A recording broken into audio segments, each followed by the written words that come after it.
Poloncarz, please raise your right hand and repeat after me. I, Mark C. Poloncarz, I, Mark C. Poloncarz, do solemnly swear do solemnly swear that I will support the United States Constitution that I will support the United States Constitution and I will support the Constitution of the State of New York, and support the Constitution of the State of New York, and I will faithfully discharge the duties and I will faithfully discharge the duties of the office of Erie County Executive of the office of Erie County Executive to the best of my ability. to the best of my ability. So help me God. So help me God. Congratulations. Thank you. Thank you, Michael. Thank you.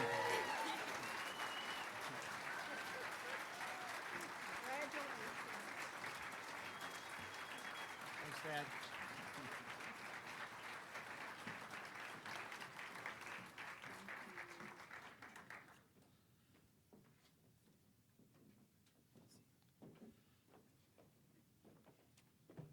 Thank you. Please be seated.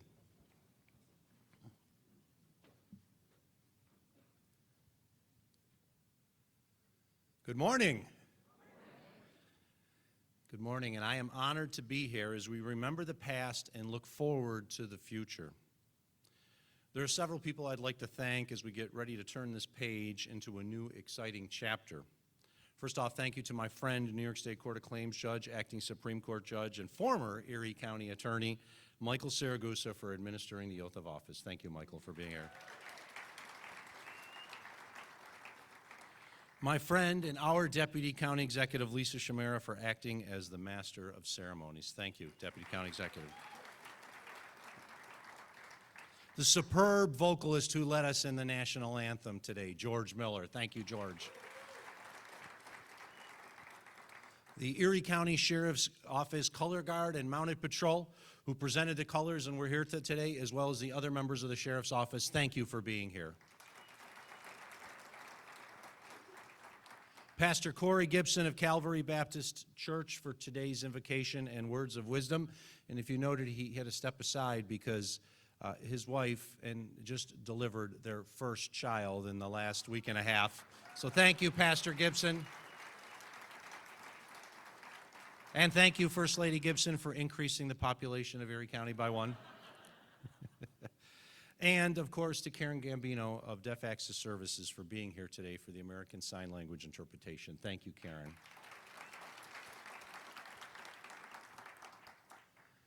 Thank you to my family, especially my parents, Charles and Janice, my brother Rob and his wife Lynn. My other brother Kevin couldn't be here, but to all the extended members of my family, thank you for all that you've done to make this day and all the other days possible.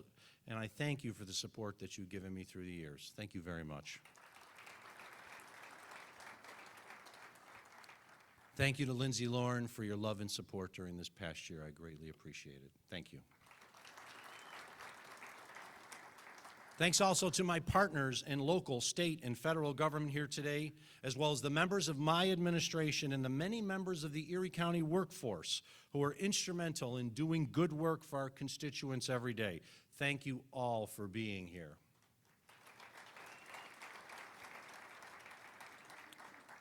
I want to also give a shout out to my mentor, Len Lenahan, who couldn't be here as he's getting over an illness. He's getting better, though. Len encouraged me to run for office and was supportive all those years ago, and I thank him, as well as our current Democratic Party chair and my friend Jeremy Zellner for your support and counsel through the years, as well as the entire Erie County Democratic committees, as well as the Working Families Parties committees for your support throughout all of my attempts at office. I greatly appreciate it. I would not be here without your support. Thank you. We also have many friends here in organized labor, including the Erie County workforce and those in the private sector. I thank them for their continuing support for me, as well as the work that you do to create the best Erie County and Western New York possible. Thank you. And thank you to the thousands of voters who exercised their constitutional right in November, who enthusiastically and overwhelmingly returned me to office for this unprecedented fourth term. I will never forget the support that you have shown me through the years. I truly appreciate it and understand it is a privilege to serve on your behalf. To all the men and women of Erie County, and thank you. Thank you for the support that you've given me and the opportunity to continue to serve as your county executive.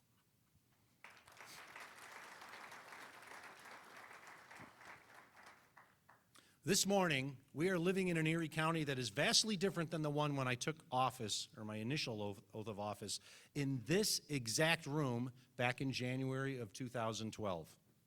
If you remember, prior to my election, county government had been run like a business, abandoning its true owners, the people, when they needed it most, and putting at risk this great community we call home. There was much work to do to create the Erie County we are today, but we did it. Decade after decade, Erie County lost population, and many viewed our best days as being behind us. Today, our population is growing. Our economy is the strongest it has been in decades, and people worldwide know of the comeback of Buffalo and Erie County. In the past, regular annual county budget struggles resulted in dramatic budgetary brinkmanship, often with the loss of services for the public. Today, we have annual budgets passed, balanced on time, and without drama.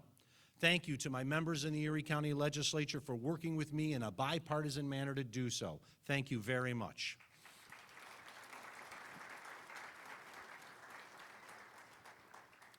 Erie County's debt load was stifling future investment and dragging down our credit rating. Today, that debt load has been reduced by nearly 50%, and our credit rating is the best it has ever been.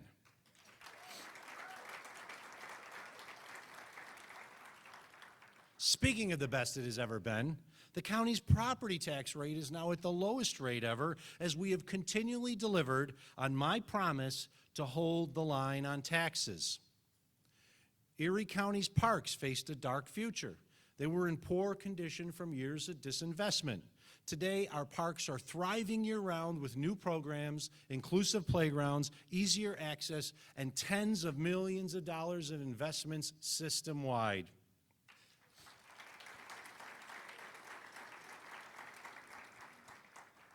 The Buffalo Bills had been playing regular season games in Toronto, remember that? And were in real danger of leaving after nothing had been done to keep them here. In 2012, we secured a fair lease extension, and today a new stadium is being built to keep the Bills here for another 30 years, which will also bring more than $100 million of benefits to the greater community.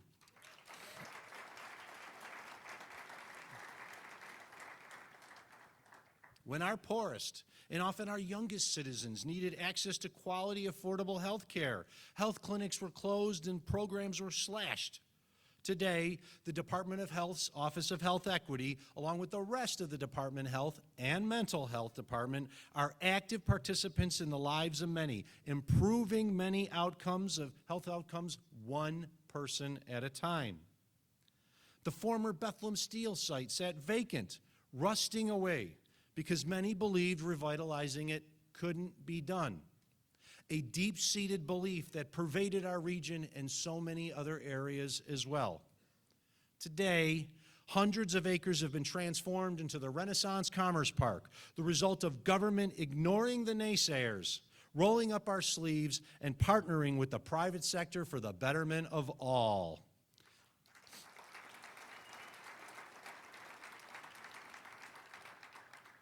And these are just a few of the many examples of the way we were and how we are today. This was all possible because people voted for a government that worked for them.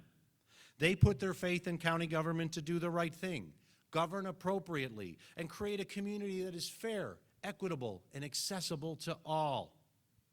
We understand the people are our bosses, and we are here to serve the public's needs in good times and in bad.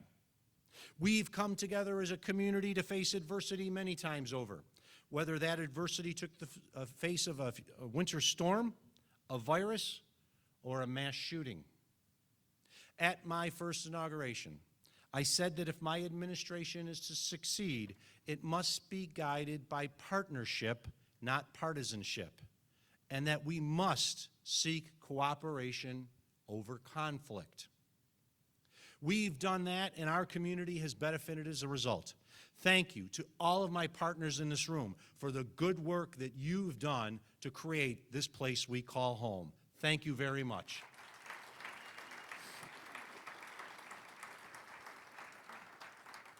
As we embark on 2024, and my final term as your county executive, significant work continues across Erie County to create the best community we can be. And as always, we will get it done together. Yes, we will build the stadium, finish ErieNet, continue to strengthen health and mental health programs for all residents, but we will not stop there. We will continue to invest in our roads, parks, and libraries, make our community more climate resilient and water cleaner. We do it not only for today, but for the generations yet to come so they can enjoy this place we call home.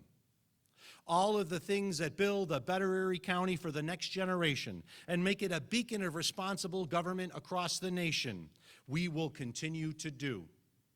However, as a community and as a country, we must never forget our time will pass, and we will be remembered for the legacy we leave behind, a legacy that is not just the projects we build or initiatives we implemented to create a better, healthier community, but one based on protecting the core principles of our democracy. Every inauguration brings hope for the future. I stand here today because last month, Erie County residents overwhelmingly rejected extremism and cast their votes for the idea of a government that works for them. However, there are dark clouds on the horizon as the same extremism that exists in our county grows in our country.